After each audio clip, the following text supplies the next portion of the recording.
Hello students, welcome to क्लिकबी। मैं अपूर्वा और हम आज क्लास 9th का सेकेंड चैप्टर पढ़ने वाले हैं इस मैटर अराउंड अस प्योर। बच्चों, हम क्लास 9th का फर्स्ट चैप्टर कंप्लीट कर चुके हैं जहां हमने पढ़ा था कि मैटर क्या होता है, मतलब पदार्थ क्या होता है। उसके बाद हमने पढ़ा था कि मैटर को हम कैसे सॉलिड, लिक्विड और गैस के अंदर क्लासीफाई कर सकते हैं। सॉलिड, लिक्विड और गैस जो हमने पढ़े थे वो किसी भी मैटर का बच्चों फिजिकल क्लासिफिकेशन होता है। कौन सा क्लासिफिकेशन होता है? फिजिकल क्लासिफिकेशन, या फिर हम इसे भौतिक वर्गीकरण भी बोलते हैं। अब जब हम बात करते हैं सेकेंड चैप्टर की, तो यहाँ हम पढ़ेंगे कोई भी मैटर का केमिकल क्लासिफिकेशन। केमिकल क्लासिफिकेशन मतलब रासायनिक वर्गीकरण किसी भी पदार्थ का किस तरीके से हो सकता है। तो आइए हम चैप्टर का सबसे पहले टाइटल पढ़ते हैं, is matter around us pure. Matter आपको पता है कि क्या होता है। अब हमें यहाँ पर ये देखना है कि जो भी मैटर आपने अभी तक पढ़ा है वो प्योर है या नहीं है। हमें उसके शुद्धता के बारे में बात करनी है। इसका एक छोटा सा एग्जाम्पल लेते हैं हम। जैसे कि घर में जो दूध होता है, ठीक है, अगर आप उसको बिना गर्म करे देखेंगे तो आपको क्या लगेगा कि दूध एकदम प्योर है, इसके अंदर किसी भी तरीके की कोई भी इम्प्योरिटी नहीं है। बट जब आप उसको एक बार बॉईल करते हैं तो आपको पता चलता है कि इसके अंदर फैट भी प्रेजेंट है, इसके अंदर विटामिन भी प्रेजेंट है, इसके अंदर थोड़ी शुगर भी प्रेजेंट है। इसका मतलब यहाँ पर जो मिल्क है और उसके अंदर दूसरी अलग टाइप की इम्प्योरिटीज भी होती है। तो हम यहाँ पर ये बोल सकते हैं कि जो मिल्क है वो प्योर नहीं है। तो आइए हम फर्स्ट डेफिनेशन से स्टार्ट करते हैं। इसके अंदर फर्स्ट है प्योर सब्सटेंस। प्योर सब्सटेंस जिसे हम हिंदी में शुद्ध अभिकर्मक भी बोलते हैं।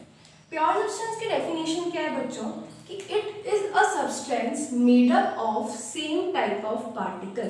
कि यहाँ पे जो भी सारे पार्टिकल होंगे वो सब सेम होंगे। आइए देखते हैं कैसे। मान लीजिए आपने एक आयरन की शीट ले ली, एक आपने लोहे की शीट ली। यहाँ पर मैं बात करूं कि ये जो पार्टिकल है वो भी किसका है? आयरन का। सेकेंड जो पार्टिकल है वो भी किसका है बच्चों? आयरन का।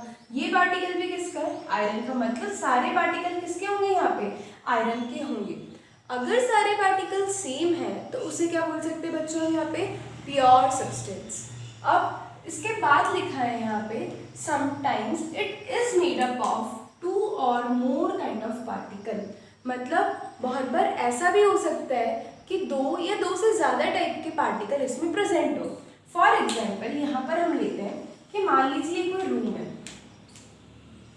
इस रूम के अंदर एक गैस प्रेजेंट है। वो गैस है बच्चों यहाँ पे कार्बन डाइऑक्साइड। कौन सी गैस प्रेजेंट है?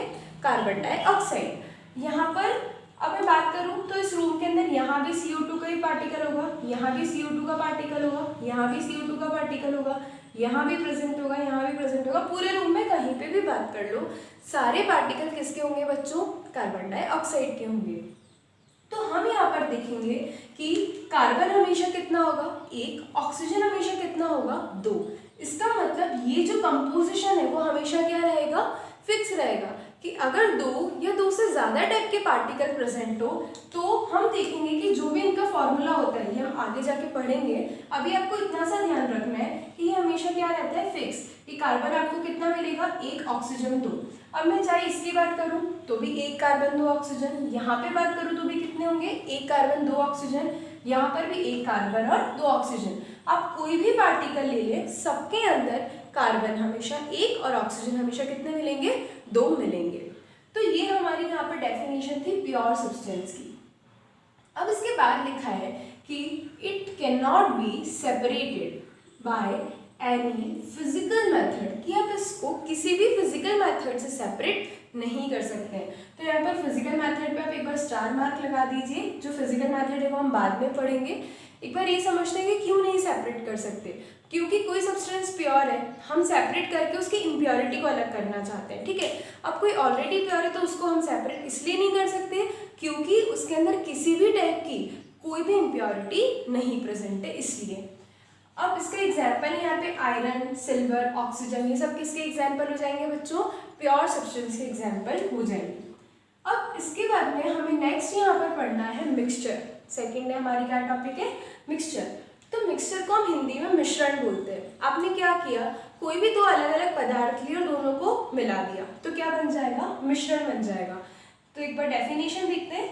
व्हेन 2 or more सब्सटेंस, आपने दो या दो से ज़्यादा सब्सटेंस लिए और उनको मिक्स कर दिया सिंपली, मतलब क्या हो गया बच्चों, ये मिक्सचर हो गया। ठीक है, तो यहाँ पर हम क्या ऑब्जर्व कर सकते हैं कि जो मिक्सचर होते हैं इनको आप किसी भी मेथड से सेपरेट कर सकते हैं। वही कि जो फिजिकल मेथड जो हम बाद में डिस्कस करेंगे, तो ऐसी कोई भी मेथड होगी तो इससे आप मतलब जो भी मिक्सचर उसे सेपरेट कर सकते हैं। तो बात आती है कि क्यों सेपरेट कर सकते हैं, क्योंकि इसके अंदर इम्प्योरिटी प्रेजेंट है। जब इम्प्योरिटी प्रेजेंट है तो उसे हम यहाँ पर इजीली सेपरेट कर सकते हैं।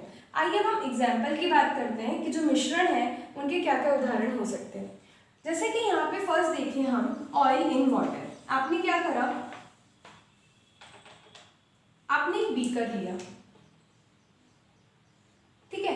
इस बीकर के अंदर मान लीजिए आपने इतना पानी फिल कर दिया। इतना पानी भरने के बाद इसके अंदर आपने 2 से 3 ड्रॉप्स ऑयल की ऐड कर दी। जैसे ही आप इसके अंदर ऑयल मिलाओगे तो आप क्या देखोगे, सबसे ऊपर यहाँ पर ऑयल की लेयर बन जाएगी। ठीक है, इसका मतलब आपने क्या करा, वाटर के अंदर जब ऑयल मिला दिया, ऑयल मिलाते से आपको पता चलेगा कि ये एक मिक्सचर बन गया। किस किस का बच्चों, ऑयल और वाटर का। बट क्या होगा, ऑयल इन वाटर, क्योंकि हमने ऑयल को 2 to 3 ड्रॉप्स लेके बहुत सारे वाटर के अंदर ऐड कर दिया। अब एक और एग्जाम्पल है यहाँ पे sand in water. Sand in water का एग्जाम्पल देखो, जैसे कि बीकर है, इस बीकर के अंदर मान लीजिए इतना पानी भरा हुआ है। ठीक है, इस पानी के अंदर अगर मैंने सैंड ऐड कर दी, मैंने अगर रेत मिला दी, तो मैं क्या देखूंगी कि जैसे ही अपने सैंड मिलाई तो सैंड तो सारी कहाँ चली जाएगी, मान लीजिए यहाँ सारी सैंड चली गई और ऊपर सारा क्या रह जाएगा, यहाँ पे वाटर रह जाएगा। तो किसका एग्जाम्पल हो गया, ये भी मिक्सचर का, सैंड इन वाटर। तो स्टूडेंट्स यहाँ अब हम डिस्कस करेंगे कि मैटर को हम किस तरीके से क्लासीफाई कर सकते हैं। मैटर को हम 2 पार्ट में क्लासीफाई कर सकते हैं। एक तो होता है फिजिकल क्लासिफिकेशन, एक होता है केमिकल क्लासिफिकेशन। फिजिकल क्लासिफिकेशन का मतलब होता है भौतिक वर्गीकरण, जिसके अंदर हम 3 अवस्थाएं पढ़ते हैं। हम चैप्टर 1 में जो भी मैटर होता है उसकी 3 स्टेट्स को डिस्कस कर चुके हैं, सॉलिड, लिक्विड एंड गैस। अब यहाँ पर नेक्स्ट आता है केमिकल क्लासिफिकेशन। केमिकल क्लासिफिकेशन मतलब रासायनिक वर्गीकरण, जहाँ पर हम प्योर सब्सटेंस और इम्प्योर सब्सटेंस 2 के बारे में पढ़ेंगे। प्योर सब्सटेंस मतलब शुद्ध अभिकर्मक, और इम्प्योर सब्सटेंस के अंदर हमें मिश्रण के बारे में पढ़ना है। प्योर सब्सटेंस वापस से 2 कैटेगरी में डिवाइड होते हैं। ये सारे हम अभी इस चैप्टर के अंदर पढ़ेंगे, बस अभी हम यहाँ पे क्लासिफिकेशन पढ़ रहे हैं कि चैप्टर में कैसे कैसे क्या क्या पढ़ेंगे। प्योर सब्सटेंस को हम 2 पार्ट में क्लासीफाई कर सकते हैं, एलिमेंट और कंपाउंड। एलिमेंट जिसे हम तत्व बोलते हैं, इसको हम वापस से 3 कैटेगरी में डिवाइड कर सकते हैं, metal, non metal, metalloid. Metal मतलब धातु, नॉन मेटल मतलब अधातु, और मेटेलॉइड मतलब होता है उपधातु। इसके बाद जो कंपाउंड होते हैं जिन्हें हम यौगिक बोलते हैं, वो हमें केवल इनकी डेफिनेशन ही पढ़नी है। बात आती है इम्प्योर सब्सटेंस की, तो इम्प्योर सब्सटेंस में आता है अपना मिश्रण। ये 2 टाइप के होते हैं, होमोजीनियस और हेट्रोजीनियस। होमोजीनियस मतलब होता है समांगी मिश्रण, और हेट्रोजीनियस मतलब होते हैं विषमांगी मिश्रण। तो स्टूडेंट्स यहाँ हम डिस्कस करेंगे कि प्योर सब्सटेंस के कितने टाइप होते हैं। जैसा कि हम पढ़ चुके हैं कि प्योर सब्सटेंस के 2 टाइप होते हैं, एक एलिमेंट और एक और कंपाउंड। एलिमेंट जो होते हैं वो क्या होते हैं, ये समझते हैं। एलिमेंट की डेफिनेशन है बच्चों यहाँ पे, it is a form of matter that can not be broken, जिसको आप और नहीं ब्रेक कर सकते, into any simple substance that is known as element. मान लो मैं यहाँ पर बोलती हूँ कि ये जो है वो आपका नाइट्रोजन गैस का मॉलिक्यूल है, मतलब नाइट्रोजन गैस का एक पार्टिकल है। तो यहाँ पर आप इसको और छोटे पार्टिकल्स में नहीं ब्रेक कर सकते। इसका मतलब ये क्या हो गया, दिस इज अ एलिमेंट।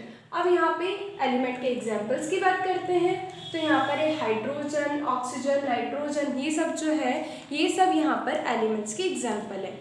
अब नेक्स्ट यहाँ पर पढ़ेंगे बच्चों हम कि एलिमेंट के कितने टाइप होते हैं। जैसा कि हमने क्लासिफिकेशन में पढ़ा था कि एलिमेंट को भी हम 3 कैटेगरी के अंदर डिवाइड कर सकते हैं, metal, non metal and metalloid, जिसे हम धातु, अधातु और उपधातु बोलते हैं। तो सबसे पहले हम यहाँ पर डिस्कस करेंगे मेटल्स के बारे में कि मेटल्स की क्या क्या प्रॉपर्टी होती है। सबसे फर्स्ट है बच्चों यहाँ पे फर्स्ट प्रॉपर्टी आती है लस्टर। लस्टर को हम ऐसा बोल सकते हैं शाइनिंग सरफेस, या फिर मेटल्स के अंदर चमक होती है। अगर आप मार्केट से सिल्वर या गोल्ड की ज्वेलरी लेके आते हैं तो आप क्या देखेंगे कि सिल्वर और गोल्ड में बहुत चमक होती है। तो वो क्यों होती है? क्योंकि सिल्वर और गोल्ड एक मेटल है और मेटल की प्रॉपर्टी होती है कि उनकी सरफेस शाइनिंग रहती है। सेकेंड प्रॉपर्टी बच्चों यहाँ पे, दे कंडक्ट्स हीट एंड इलेक्ट्रिसिटी। जैसे कि अपने घर में जो भी इलेक्ट्रिसिटी के सारे वायर्स रहते हैं, जैसे कि मान लो यहाँ पर कोई लाइट लगी है, ठीक है, ये क्या है, एक लाइट। तो हम देखेंगे कि जैसे ही आपने यहाँ पर स्विच ऑन किया तो क्या होता है, यहाँ पे लाइट जल जाती है। तो ये जो वायर बना होता है, ये बच्चों किसका बना होता है, यहाँ पे कॉपर वायर। तो हम बोल सकते हैं कि कॉपर जो है, कॉपर एक मेटल है और मेटल की प्रॉपर्टी होती है कि वो हीट एंड इलेक्ट्रिसिटी को कंडक्ट करते हैं। इसीलिए यहाँ पे हमने स्विच ऑन किया, इलेक्ट्रिसिटी कहाँ चलेगी, बल्ब के पास चलेगी और बल्ब ग्लो करने लग गया। तो यही मेटल की सेकेंड प्रॉपर्टी है। अब यहाँ पर बच्चों हम थर्ड प्रॉपर्टी के बारे में बात करते हैं, डक्टाइल। डक्टाइल का मतलब होता है कि आप कोई भी मेटल है तो उसको थिन वायर की फॉर्म में कन्वर्ट कर सकते हैं। किसकी फॉर्म में कन्वर्ट कर सकते हैं, थिन वायर की फॉर्म में। जैसे कि कॉपर एक मेटल है, आपने यहाँ पर क्या करा, कॉपर से कंडक्शन वायर बना दिया। तो यहाँ पर ये बोला हुआ है कि जो भी मेटल होता है, मेटल से आप थिन वायर्स बना सकते हैं। तो इसमें भी आप यही एग्जांपल बता सकते हैं कि जो भी हमारे घर के अंदर इलेक्ट्रिसिटी के कंडक्शन वायर्स होते हैं वो एक मेटल होते हैं और मेटल की प्रॉपर्टी होती है कि आप उसे थिन वायर की फॉर्म में कन्वर्ट कर सकते हैं। अब नेक्स्ट प्रॉपर्टी के बारे में बात करते हैं बच्चों, वो है मेलिएबल। मेलिएबल का मतलब होता है कि आप जो भी मेटल्स होते हैं उन्हें थिन शीट की फॉर्म में कन्वर्ट कर सकते हैं। किसकी फॉर्म में कन्वर्ट कर सकते हैं बच्चों, थिन शीट की फॉर्म में। इसका सबसे अच्छा एग्जाम्पल है कि घर में जो लंच बॉक्स पैक करने के लिए या फिर फूड आइटम्स पैक करने के लिए हम लोग एल्यूमिनियम फॉइल यूज़ में लेते हैं। क्या यूज़ में लेते हैं बच्चों, एल्यूमिनियम फॉइल। तो हम देखेंगे कि एल्यूमिनियम जो होता है वो एक मेटल होता है। ये जो एल्यूमिनियम है वो क्या है बच्चों, एक मेटल है और मेटल की प्रॉपर्टी होती है कि आप इसको थिन शीट की फॉर्म में कन्वर्ट कर सकते हैं।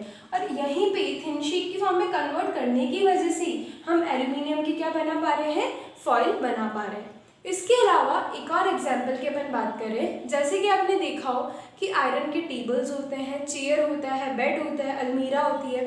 तो यहाँ पर आयरन के हम इतने सारे ऑब्जेक्ट्स कैसे बना पा रहे हैं, क्योंकि आयरन एक मेटल है। मेटल को आप थिन शीट की फॉर्म में कन्वर्ट कर सकते हैं, इसीलिए क्या हम आयरन के इतने सारे ऑब्जेक्ट्स बना पा रहे हैं। और इस प्रॉपर्टी को क्या बोलते हैं हम, मेलिएबिलिटी। ठीक है, अब नेक्स्ट प्रॉपर्टी की हम यहाँ बात करते हैं। नेक्स्ट प्रॉपर्टी है सोनोरस। सोनोरस का मतलब होता है प्रोड्यूस साउंड व्हेन हिट, कि जब भी आप ये जो भी हमारे यहाँ पे मेटल्स रहते हैं, अगर आप इन्हें हिट करते हैं तो ये क्या प्रोड्यूस करेंगे बच्चों, साउंड प्रोड्यूस करेंगे। जैसे कि आप मंदिर में गए, मंदिर में जाते से आपने बहुत तेज से घंटी बजाई तो क्या होता है, बहुत तेज आवाज़ आती है इसकी। ऐसा क्यों होता है, क्योंकि वो जो बेल होती है, वो जो घंटी होती है, वो किसकी बनी होती है, मेटल की बनी होती है। और मेटल की प्रॉपर्टी होती है कि अगर आप उन्हें बहुत तेज से हिट करेंगे तो वो साउंड प्रोड्यूस करेंगे। और इस प्रॉपर्टी को क्या बोलते हैं बच्चों, सोनोरस बोलते हैं। तो ये सारी प्रॉपर्टीज हमने यहाँ पर डिस्कस करी मेटल्स की। तो बात करते हैं कुछ एग्जाम्पल्स जो कि मेटल के एग्जाम्पल्स हैं। For example gold, silver. अभी हमने पढ़ा था कि लस्टर शो करते हैं, लस्टर मतलब शाइनिंग सरफेस। तो क्या क्या एग्जाम्पल हो जाएंगे, गोल्ड हो जाएगा, सिल्वर हो जाएगा। ये आपको अलग से ध्यान रखना है। मरकरी का जो एग्जाम्पल है मैंने लिखा है यहाँ पे, ये एक ऐसा एक इकलौता मेटल है जो कि रूम टेम्परेचर पे किस स्टेट में होता है बच्चों, लिक्विड स्टेट में होता है। तो बहुत बार क्वेश्चन आ जाता है आपका कि which is the only metal in liquid state, या फिर ऐसी कौन सी धातु है जो कि द्रव अवस्था में ही पाई जाती है। तो उसका एग्जाम्पल क्या आ जाएगा बच्चों, यहाँ पे मरकरी आ जाएगा। तो आई होप आपको समझ में आया होगा अभी कि सबसे पहले एलिमेंट्स क्या होते हैं, उसके बाद में मेटल्स क्या होते हैं।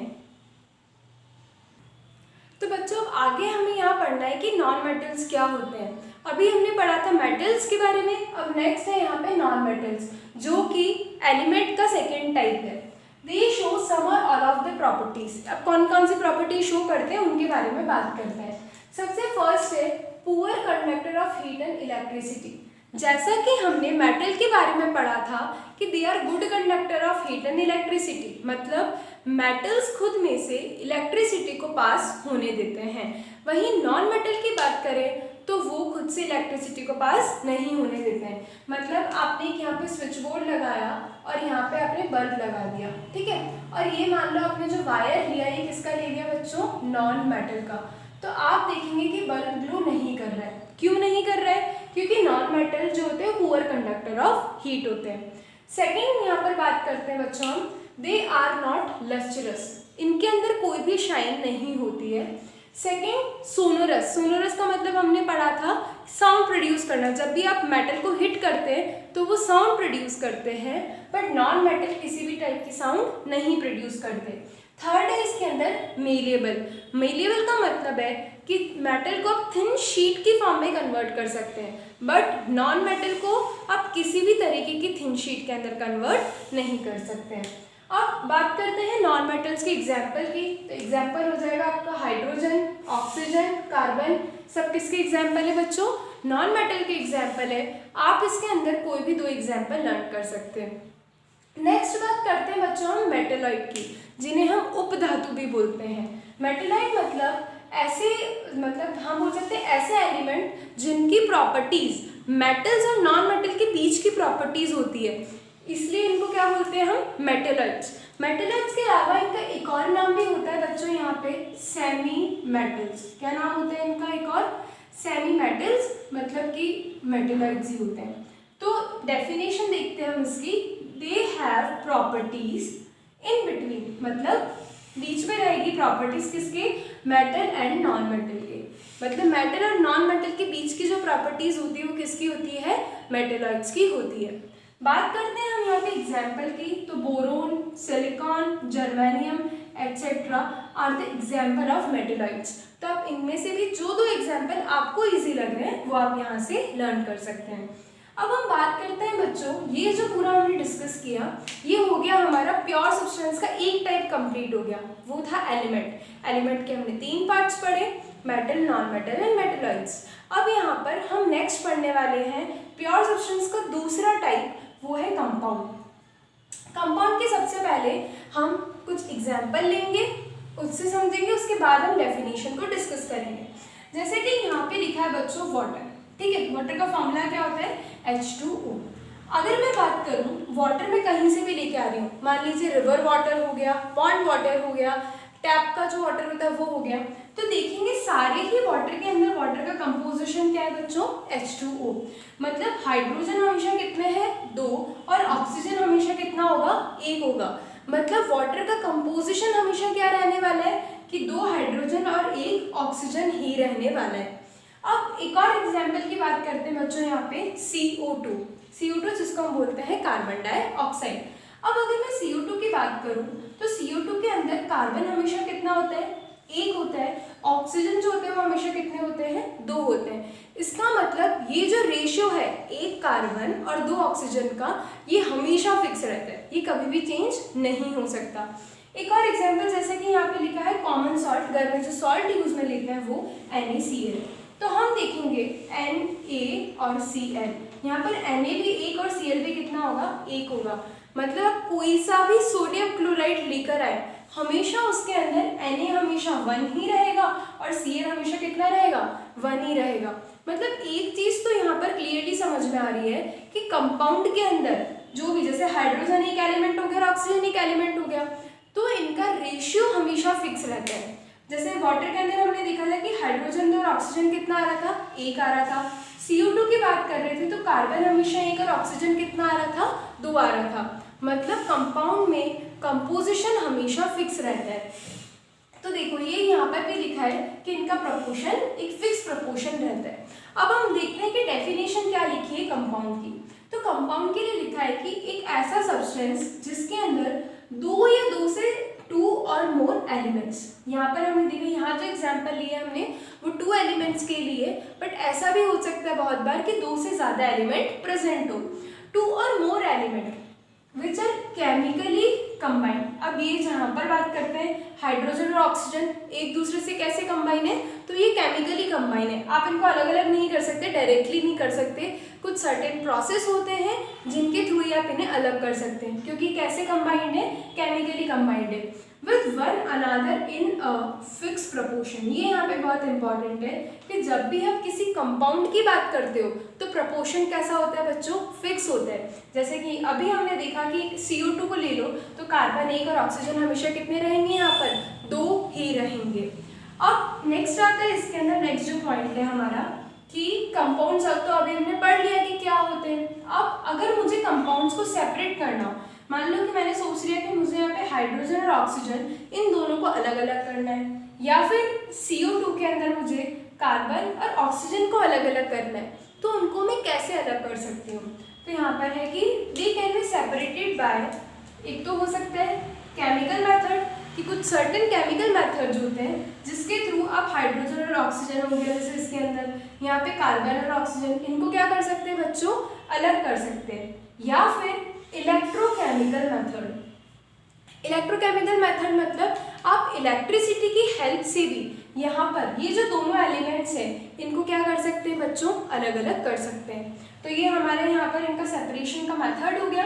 आपको इन डिटेल अभी नहीं जानना है, नेक्स्ट क्लासेस जो होगी अपनी हायर क्लासेस, वहाँ हम डिस्कस करेंगे कि इनको हम केमिकली और इलेक्ट्रोकेमिकली मेथड से भी कैसे सेपरेट करते हैं। अभी बस पता होना चाहिए कि इन मेथड से सेपरेट होता है। तो ये वाला वीडियो लेक्चर हमारा भी यहीं कंप्लीट होता है, और नेक्स्ट वीडियो लेक्चर के अंदर बच्चों हम डिस्कस करेंगे कि मिक्सचर्स क्या होते हैं, मतलब मिश्रण क्या होते हैं।